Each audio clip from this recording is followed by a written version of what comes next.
Our immigration justice ministries were just one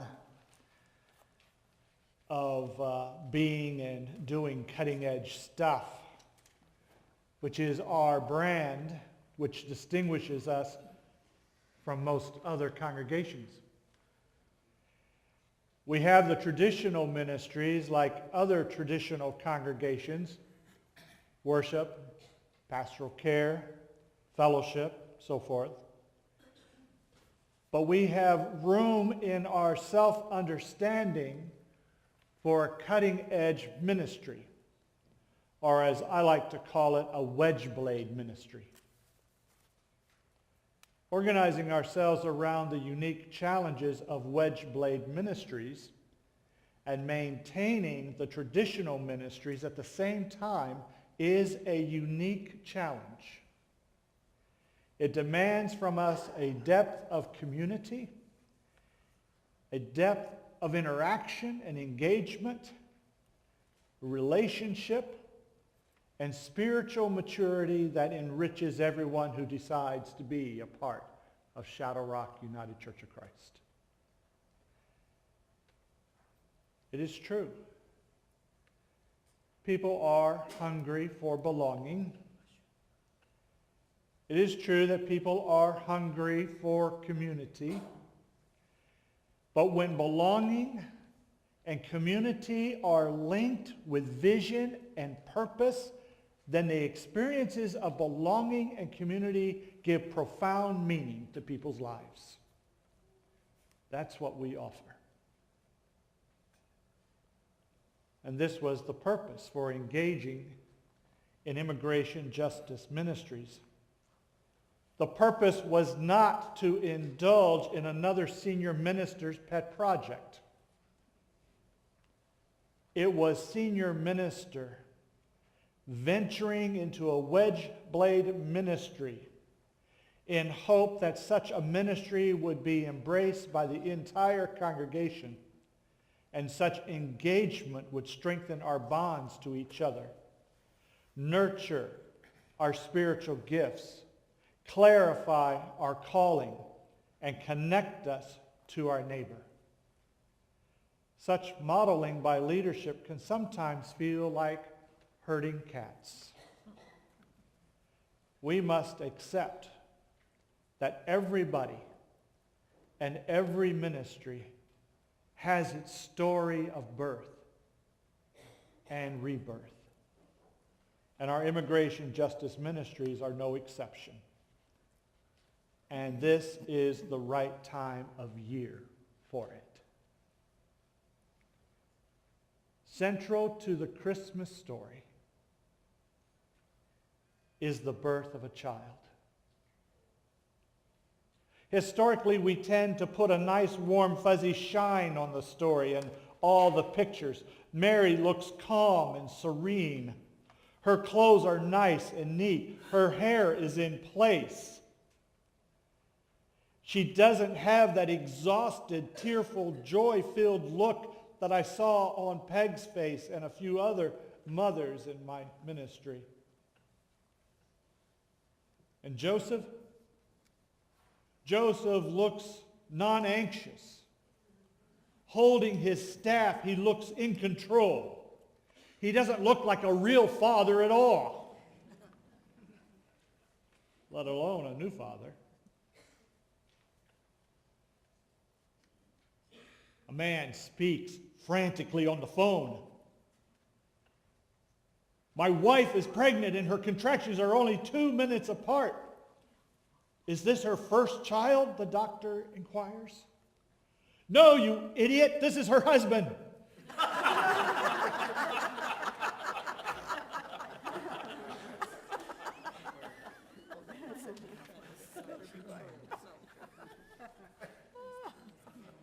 On most Christmas cards, Jesus is quiet, peaceful, sleeping. And as my wife says, never, ever wake a sleeping baby. And Jesus has a halo around his head. He looks like a Valentine Day Cupid or one of Michelangelo's cherubs on the ceiling of the Sistine Chapel. Jesus doesn't look like other babies. He didn't arrive pink and wrinkly with a pointed head. At least that is the romanticized version of the event. I suspect birth is the same everywhere and in every age. It is noisy, messy, painful, traumatic, and bloody, and a wonder beyond words for everyone in the middle of it. Birth is the center of the Christmas story, and I want to focus on the birth event. We have heard of elf on a shelf. I want to put on the shelf with the elf the gospel accounts of Matthew and Luke. I do not have to put Mark and John aside because they don't have birth stories anyway. I want to put on a shelf the shepherds and the angels of Luke and the star and the magi of Matthew. These story ingredients speak of the meaning of Jesus' birth, but not to the birth itself. Take away all the wrappings and theological trappings, and what we have is an ordinary birth, which by itself is an extraordinary miracle. Every time there is a birth, every time there is a sunrise, we are assured that God has not given up on us. With every ordinary human birth, we can affirm every life and affirm the deep goodness of life itself. We do this at every funeral. We affirm the uniqueness of every life, and we affirm the unique impact of every other life on our own life. We say there is something holy in the birth, the living, and in the dying of every life. Rabbi Edwin Freeman encouraged people of faith and conscience to understand birth and death from the perspective of its impact on families. He said the most important event in life for every individual is birth. Can we all say together, duh? He said the most important event in the life of every individual is birth. And this seems so obvious that it feels a little silly to say it. But he says it to set up an important contrast. Rabbi Freeman went on to say that while the most important event in the life of an individual is birth, the most important event in the life of a family is death. The power of this truth is hard to understand until we experience it and hear it articulated for us. When someone in our family dies, all relationships are up for grabs. People who were connected can separate, and those who were cut off from each other can come back together. The rigidity of all the family relationships loosen up and have the potential to be new again. And this is an example of rebirth for the family. We get it that birth is a miracle. Every life a gift, and every death a loss, and every loss a kind of death. Knowing this in our heart and our mind makes us wise. But there's more. Within every death are the seeds of rebirth. The title of the message could have been Birth, Death, and Rebirth.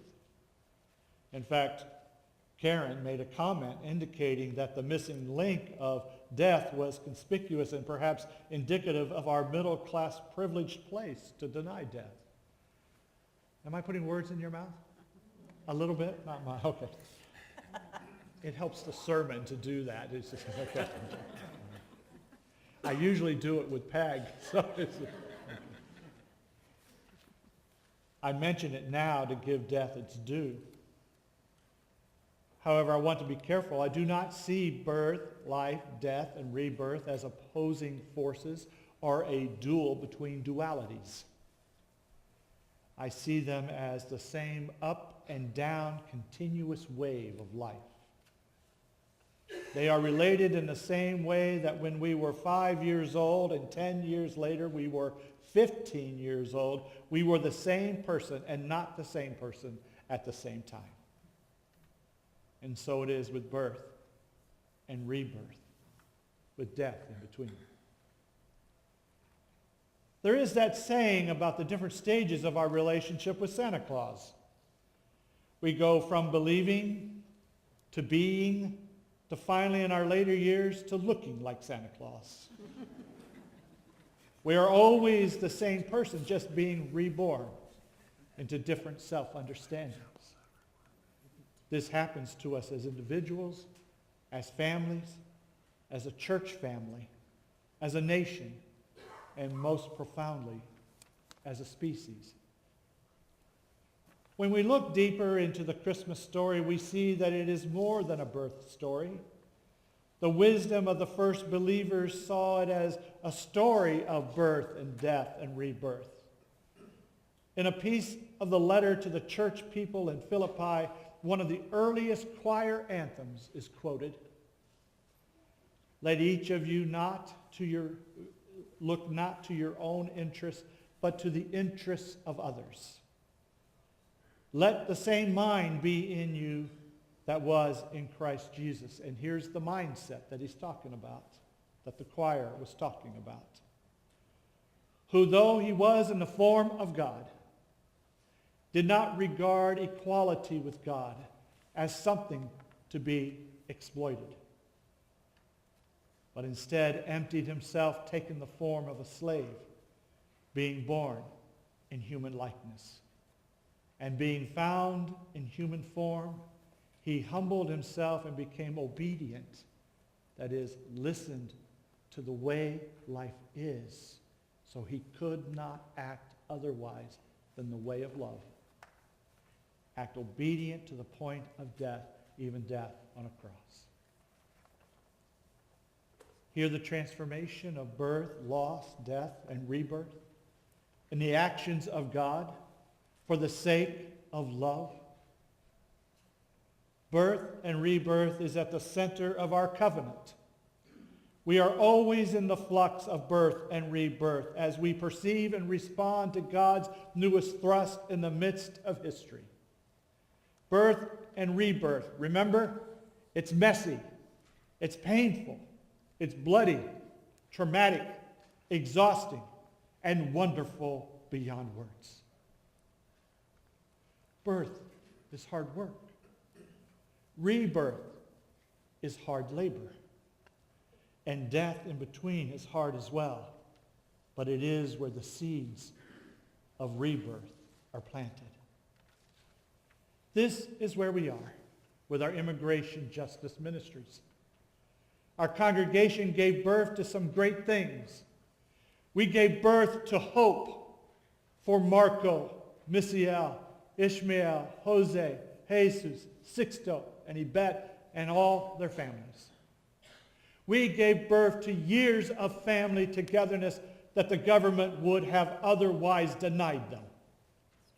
We were the first congregation in the valley to restore hope for asylum seekers when several governments and violent gangs tried to steal their hope.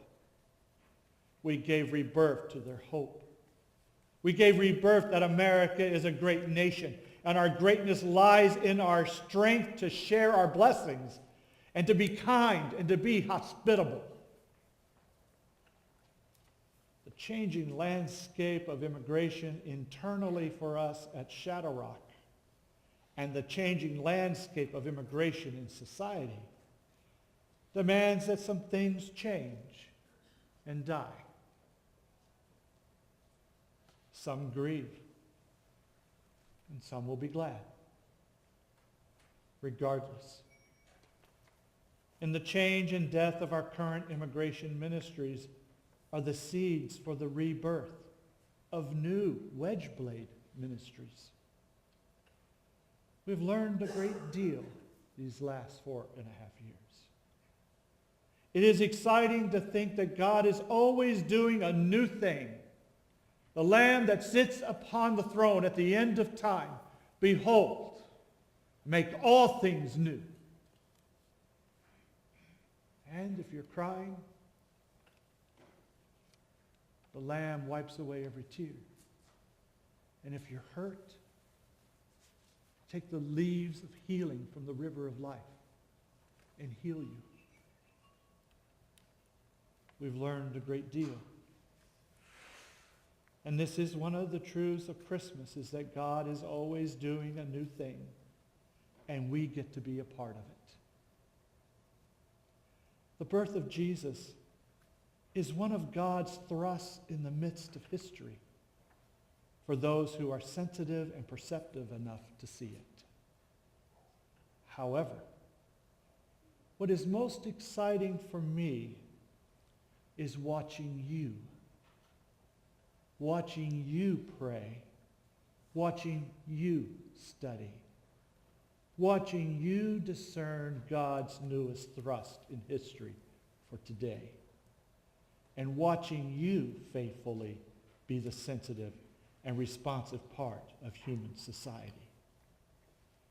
Otherwise, you will be known as the people of God, as Shadow Rock United Church of Christ. And so, Merry Christmas, and hang on, because the new year is coming. Amen.